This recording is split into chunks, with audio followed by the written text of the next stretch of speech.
Welcome back to the Huddle YouTube channel. I'm your host, Owen, and today we're going to be going over my day one draft grades. However, instead of making one long extended video where you're going to have to sit there and sift through each team and try to find where your team is talked about so you can watch about 5 minutes of a 40-minute video, I'm going to make individual videos for each team that picked in the first round.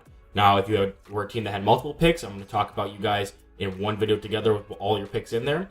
If you just have one pick, it's going to be a shorter one. I'm just going to give my thoughts on your guys' pick and what you should be doing going forward with the draft. So, with that out of the way, let's get started. We have the Green Bay Packers at 13, taking Lucas Van Ness, moving up 2 spots after the Aaron Rodgers trade from 15 to 13. And I'm on record as being more of a Lucas Van Ness fan than some other people are. I had him and Miles Murphy pretty close together. I think I had Murphy slightly ahead of him because I really liked his 2021 tape more than whatever Van Ness had put out. He's really one of those power rush kind of guys. They played him at a 2-point stance, but as well as down to 3-point, probably reducing side with the amount of size he has. And he didn't really get all that much playing time at Iowa because they value their seniors more than anything else.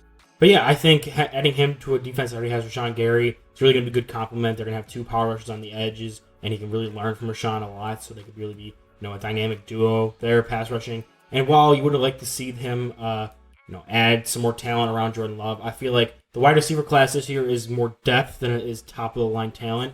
So I really think that going defense here with top edge rushers where you probably would like these guys more, and there's also going to be a run on edge rushers. You might want to grab your guy here and then try to find out more of a depth receiver and hope that the guys you currently have in place at Green Bay will be good enough for Jordan Love, and then you can pick up a tight end or a wide receiver later on in rounds 2 or 3. So I do like Lucas Van Ness. I like the fit here with Green Bay, who has shown to be able to develop these power rushing type players. I'm not going to crush them because I feel like the offensive weaponry is going to be there when they pick again, whether it's at tight end, which is really deep class, or wide receiver.